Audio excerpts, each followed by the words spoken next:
Oke, Adit. Di video ini kita akan membahas berbagai macam hal tentang em, ini ya, car IoT ini ya, car yang bisa dikontrol dengan internet. Oke, ya di sebelah orang sedang ini ya renovasi rumah, jadi rada berisik. Oke, yang pertama akan kita bahas adalah em, dari sisi software. Sisi software kita menggunakan, aduh, makin menggila. Orangnya makin menggila mukul. Oke, dari sisi software kita menggunakan bahasa pemrograman Python 3, oke. Kemudian library yang kita gunakan adalah PAHO MQTT. Ini library untuk mempermudah kita terhubung ke server MQTT. Makin berisik. Ajar terus. Oke, sip. Dah, lanjut. Kemudian di sisi servernya, server ini di pusatnya itu kita server MQTT, oke, server MQTT menggunakan Mosquito, oke.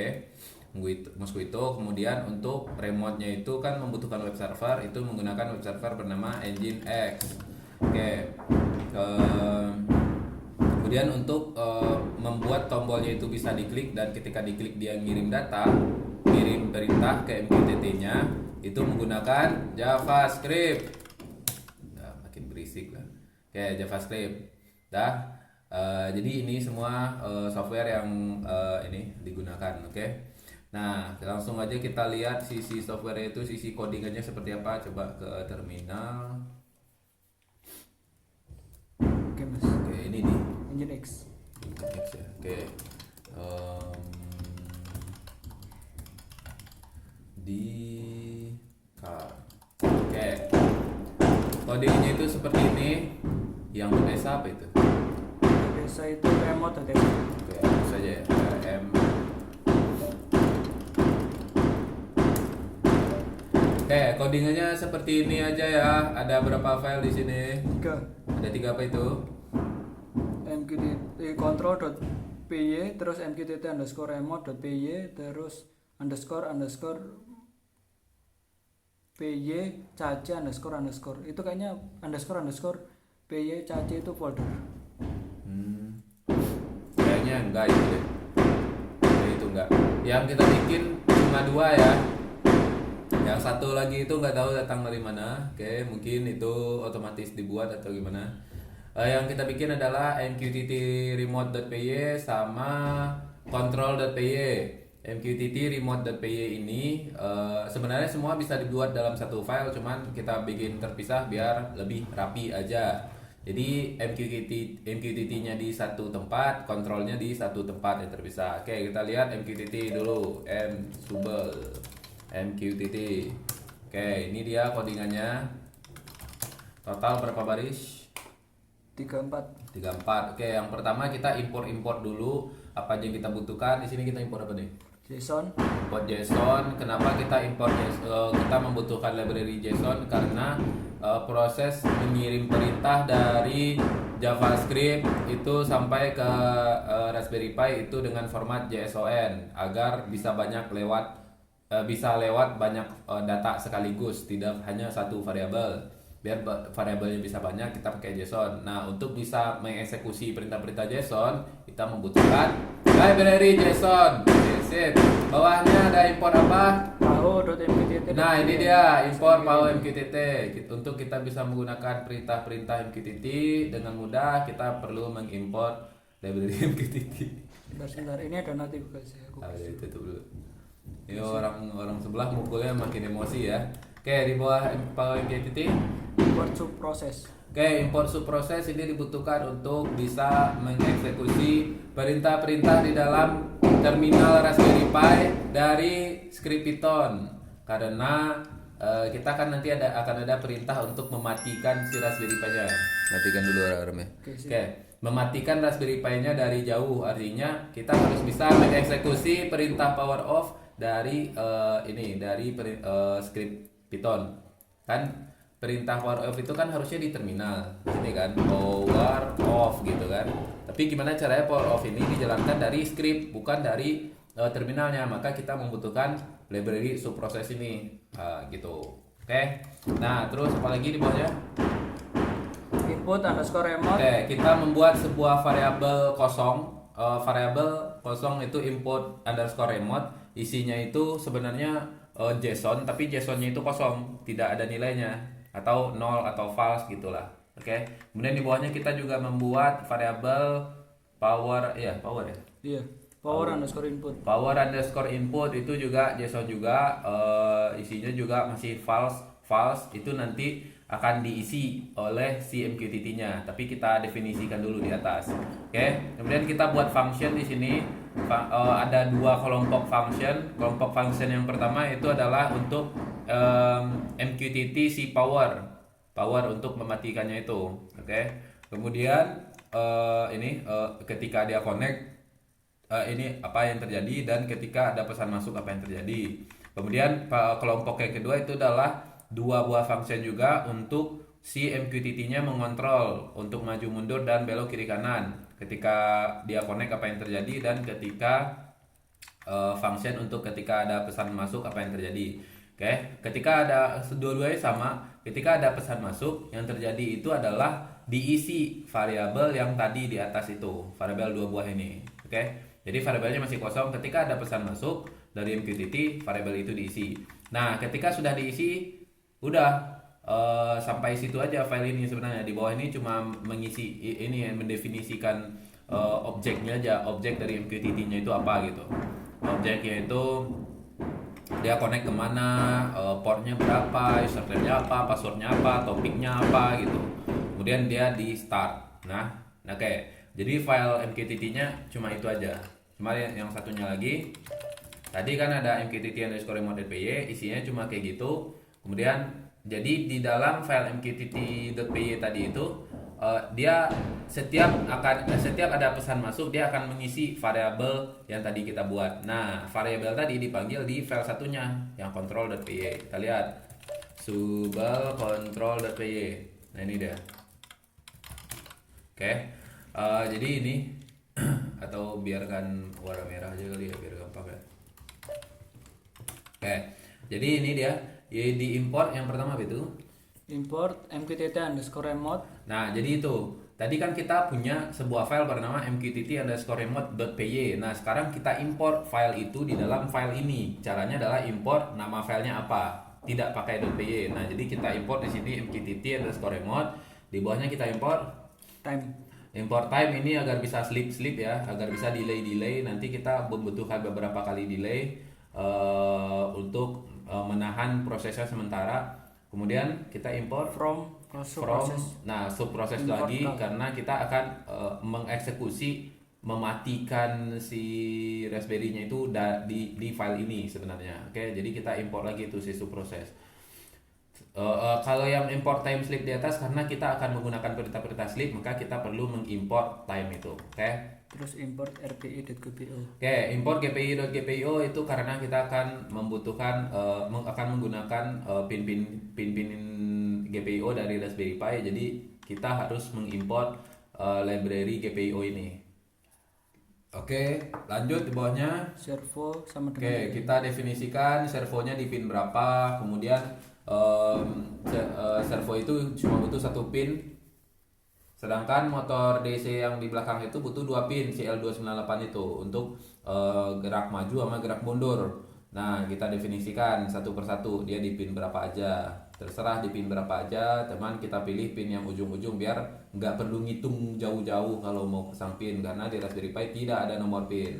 Kayak di papannya itu tidak ada ditulis nomor pin, jadi harus ngitung terus. Jadi kita pilih yang di pinggir agar tidak perlu menghitung. Oke, lanjut di bawahnya. Terus GPIO.set mode. Oke, ini untuk ngeset pin-pin GPIO yang kita definisikan di atas itu, dia sebagai input atau sebagai output. Ya, tiga-tiganya output. Terus lanjut.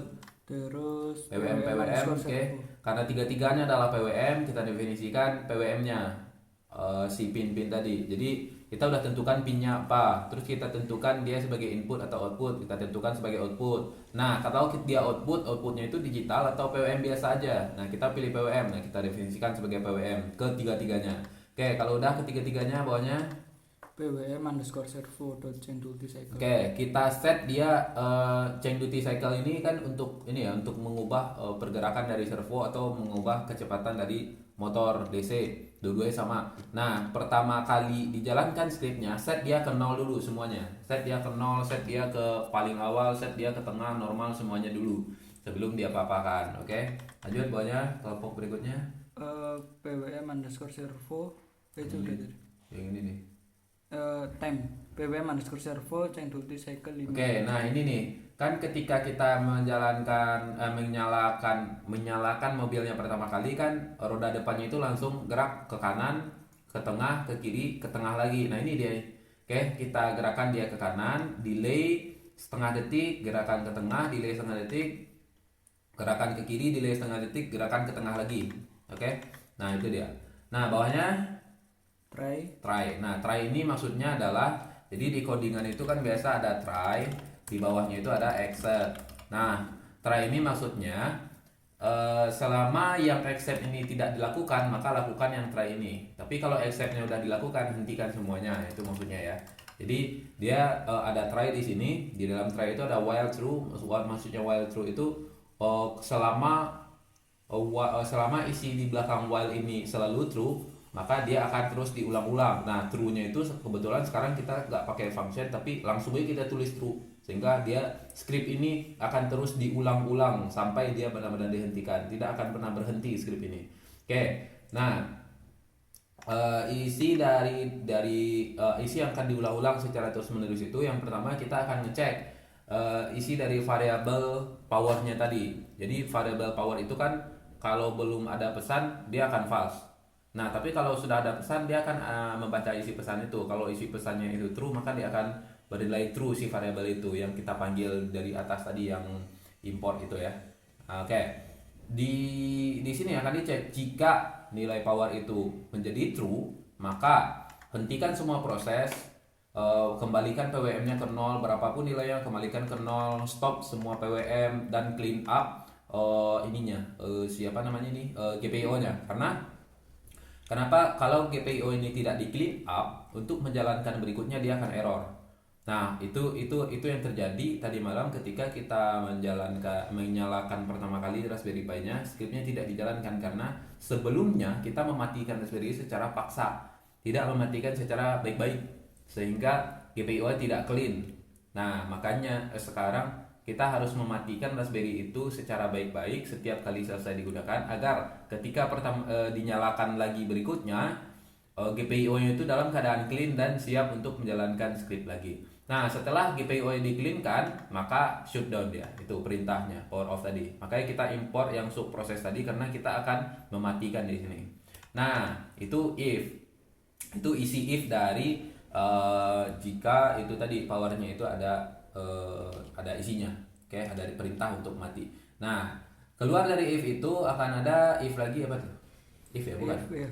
Val underscore PT lebih kecil. Oh ya, ini val underscore PT atau pitch itu adalah untuk maju mundur, oke.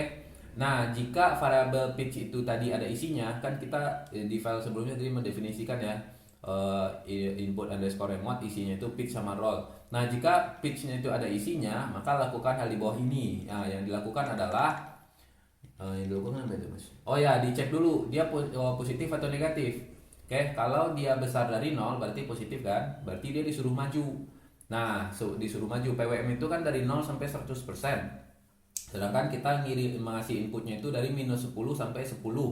Berarti kalau dia besar dari 0, misal anggap nilainya itu 5. Nah, agar dia sama dengan rentangan 0 sampai 100% itu kita kali 10. Sehingga kalau kita kasih nilai 10 dia ada 100%, kita kasih nilai 5 adalah 50%, dan kita kasih nilai 1 adalah 10%. Itu. Jadi di sini jika dia besar dari 0, maka ambil nilainya kalikan dengan 10.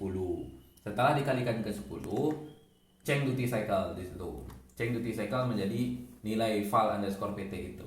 Nah, jika dia kecil dari 0, nah itu di bawahnya berarti kan dia negatif. Sedangkan PWM tidak bisa menerima nilai negatif. PWM hanya 0 sampai 100%, tidak ada minus 100%. Maka hal yang dilakukan adalah pertama kali adalah kalikan dulu dengan min 1 sehingga nilainya jadi positif. Kita negatif ini tujuannya agar kita tahu arahnya ya. Nah, arahnya kan ke belakang sekarang. Nah, kalau kita sudah tahu arahnya ke belakang, kita kali dengan min 1 agar jadi positif dan kita kalikan 10. Oke, agar dia menjadi nilai persentase. Kemudian kita kirim ke PWM yang motor A underscore 2 itu agar dia mundur. Kalau yang dikasih nilai adalah motor A underscore 1 dia maju. Kalau motor A underscore 2 dia mundur. Oke, gitu Om. Oke, selanjutnya di bawahnya itu untuk servonya. Servonya ini kan menerima nilai dari min 3 sampai 3. Sedangkan PWM itu dari 0 sampai 100%. Nah, tapi servo itu menjalankan dari 2% sampai 8%. 2% itu titik 0 derajat, 8% itu titik 180 derajat. Nah, maka di sini kita rumusnya kita kasih aja tambah 5. Sehingga berapapun nilainya, misalkan dia di titik 5, dia misalkan kasih min 2 gitu. Min 2 tambah 5 jadinya 3. Nah, dia kan rentangan 2 sampai 8. 3 itu kan masuk dalam 2 sampai 8 itu. Artinya apa? Dia akan bergerak di 3. Oke. Nah, kalau misalkan dia dikasih nilai positif, misalkan 2 tambah 5, 7. Nah, 7 kan masih dari rentangan 2 sampai 8. Oke. Nah, seperti itu untuk yang servo. Nah, ini udah habis itu while true-nya. Jadilah except di sini, except. Ya, except. Oh, except kelewatan Mas. Except udah kelihatan. Nah, ini except. Nah, Except ini except. keyboard ini. Nah, except. Jadi except ini kan tadi ada try. Nah, ini exceptnya. Kalau ada kejadian di keyboard, nah itu exceptnya ya. Kalau ada kejadian di keyboard, misalkan di Ctrl X gitu, dimatikan. Nah, maka hentikan semua yang di dalam try tadi. Nah, oke. Jadi sehingga scriptnya bisa dihentikan secara manual. Nah, kalau exceptnya udah dijalankan ya udah sama kayak power off tadi. Set lagi semua PWM-nya ke 0, stop si PWM semua PWM-nya, terus di clean up si ininya. GPIO-nya. Udah, gitu aja Pak, codingannya Pak. Ya, 2 file aja. Nah, kemudian itu dari sisi ini tadi catatan tadi. Ini car IoT ya. Iya, catatan tadi. Nah, itu dari sisi Python. Kemudian dari sisi Mosquito. Nah, Mosquito itu coba ke terminal.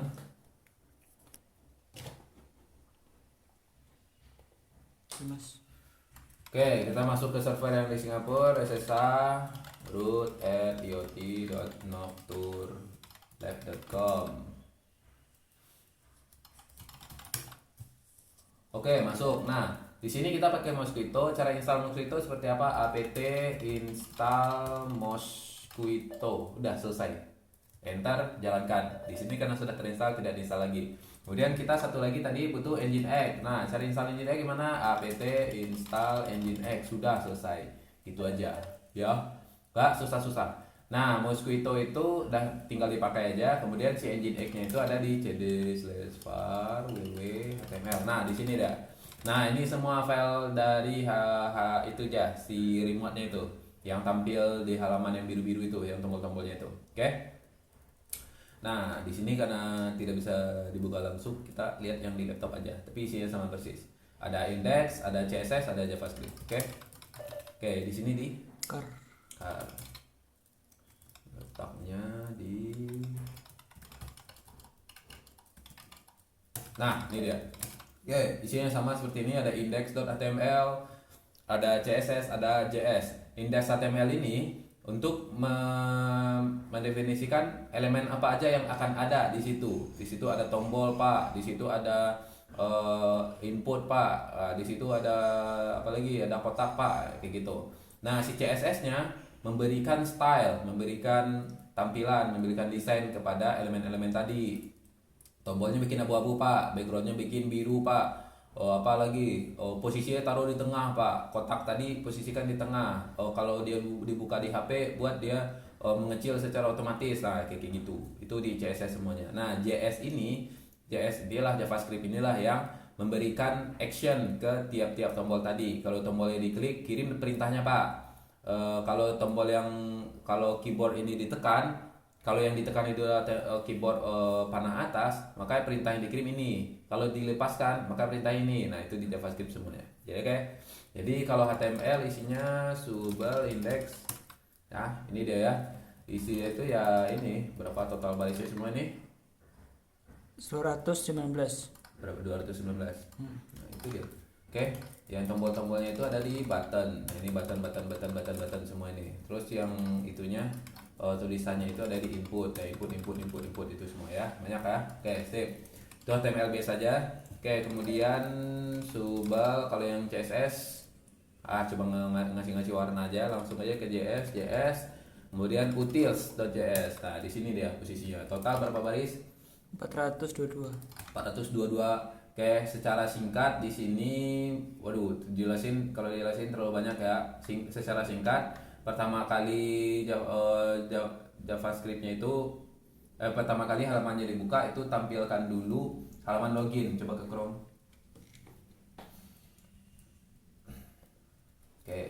picopter.nocturlab.com tang.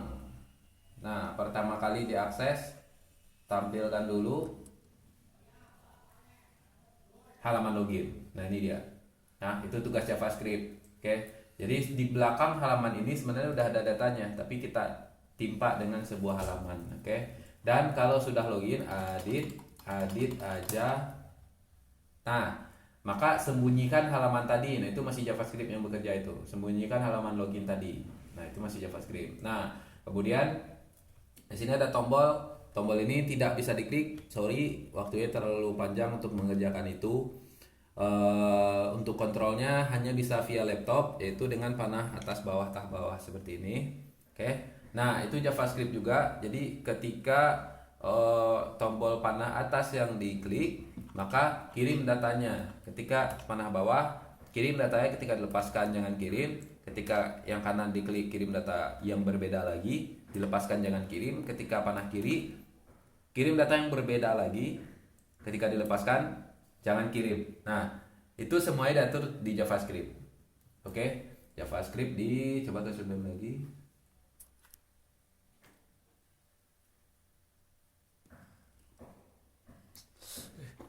Nah, ini ya. Nah, jadi di sini yang pertama ya itu sih pertama kali dia menyala, munculkan halaman login tadi, kemudian cek dia MQTT-nya jalan atau tidak, yaitu di publish. Nah, ini dia publish oke. Jadi dia akan mempublish kata-kata oke. Kalau misalkan dia berhasil masuk, ini untuk ngecek aja. Kemudian kita membuat variabel-variabel di sini. Variabel apa? var message JSON. Ya, kita membuat variabel banyak sekali di sini, bikin variabel semuanya nih, ada belasan variabel banyak sekali. Kemudian di sini juga banyak functionnya, misalkan di sini function kuning nggak? Kuning, Mas. Oh ya, itu dia. Ini function banyak sekali ya. Ada belasan function banyak sekali di sini, bahkan mungkin puluhan. Masing-masing function itu tugasnya berbeda-beda. Ada yang tugasnya cuma mengkonekkan MQTT-nya, ada yang tugasnya cuma mengkonekkan topiknya, ada yang tugasnya cuma mengirim topik, ada yang tugasnya itu membaca satu tombol aja, membaca tombol yang lain, membaca tombol yang lain lagi, membaca tombol yang lain lagi. Ada yang tugasnya untuk memanage powernya tadi. Nah, semua functionnya ini banyak. Mengapa dibuat ke dalam function? Agar lebih rapi aja, karena lebih terkelompok daripada dibuat semuanya langsung jadi satu dari atas ke bawah. Pusing. Nah, ini semuanya nih totalnya nih.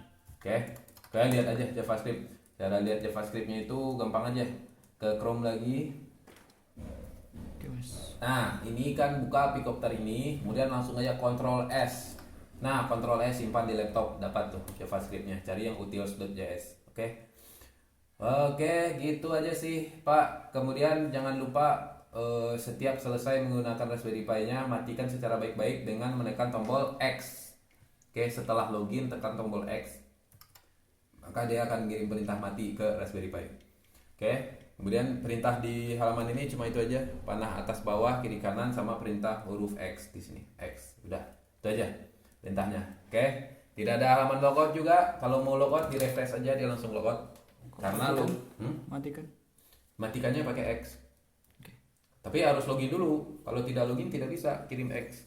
Oke. Tidak login tidak bisa kirim kanan atas, kiri kanan bawah. Harus login dulu. Oke. Nah, oke, segitu aja untuk yang software. Sekarang untuk bagian hardware. Kita sublime lagi. Oke mas. Ini di depan kita dia. Oke, sip. Bagian hardware. Oke, bagian hardware itu yang perlu paling diperhatikan adalah charger. Charger ini ada 4 pin. Oke. Perhatikan hati-hati jangan sampai terbalik. Ada tanda di tiap-tiap ujungnya. Oke, kita coba lihat. Nah, coba Mas Nando ya. Saya pegangin deh. Oke. Oke, gimana? Oke, udah pas belum? Pas. Oke, sip. Gimana?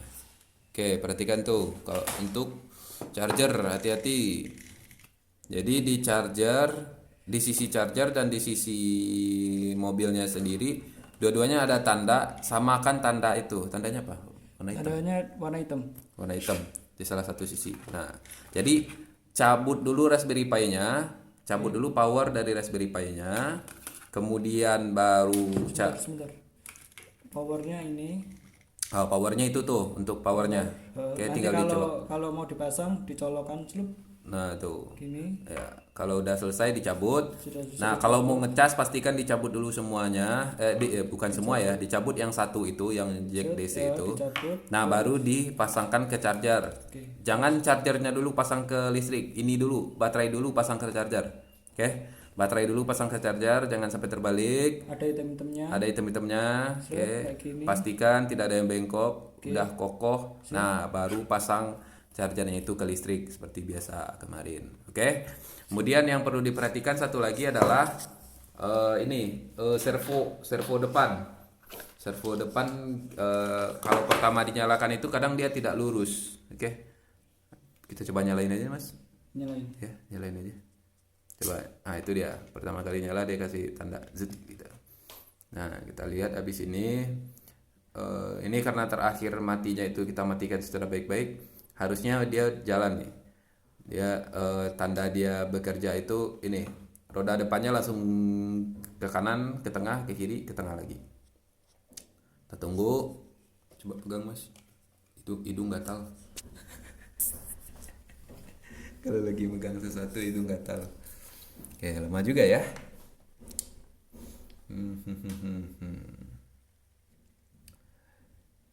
Oke, kita menunggu lagi.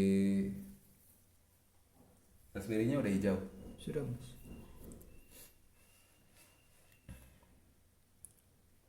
Lama ya? Atau nggak jalan, Mas? Tapi terakhir dia nyalain baik-baik, dimatiin baik-baik.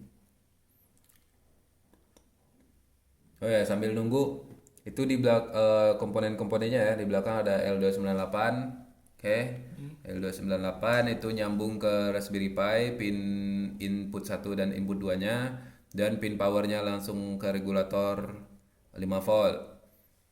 Kemudian outputnya langsung ke motor. Kemudian kalau si servo ini dia ada 3 kabel.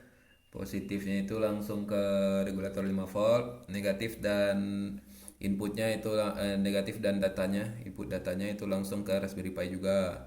Si Raspberry Pi micro USB itu langsung ke regulator 5 volt juga.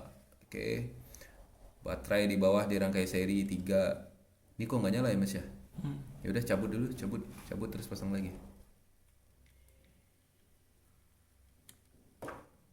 Pokoknya kalau tidak menyala ya cabut pasang lagi aja.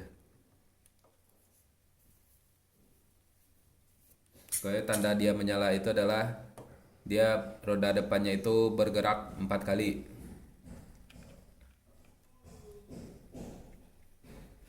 Dari kanan ke tengah, ke kiri, ke tengah lagi.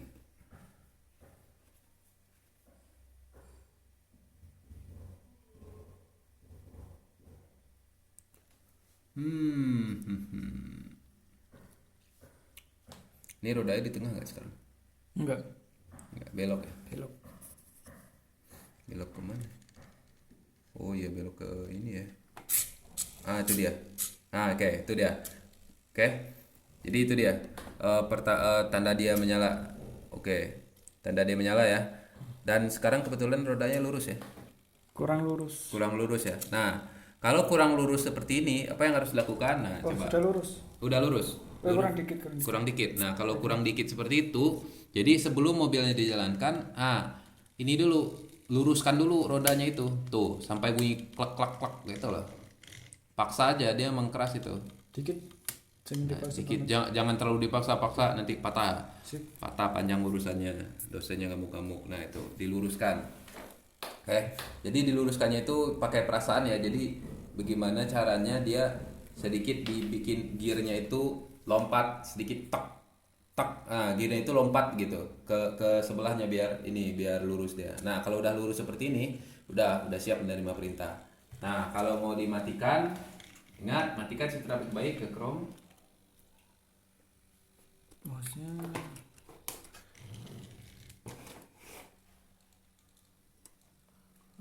Chrome. Sip. Bukan. Sorry. Oke, sip. Nah, ini Chrome. Kita login, edit aja. Oke, matikan secara baik-baik, tekan tombol X. Tuh, dia langsung mati. Dia langsung tadi set PWM-nya semua ke 0 lagi, kemudian di stop semua PWM-nya, clean up GPIO-nya dan power off si Raspberry Pi-nya. Dan Hijau-hijaunya sudah mati. nah, Raspberry-nya nggak hijau lagi, berarti udah mati. Oke, udah mati dia, mati. Oke, sip, dah. Thank you ya. Ini langsung kita kirim aja. Kita kirimnya ini pakai casing motor mobil atasnya kalau memungkinkan kita pasang untuk melindungi komponen-komponen di sini. Tapi nanti presentasinya jangan pakai casing. Biar lihat tuh dosennya tuh nih komponennya bu. Wah, kira gampang kali kan. Nah, biar jangan pakai casing biar kelihatan nih komponen-komponennya. Oke. Sip. Oke, thank you.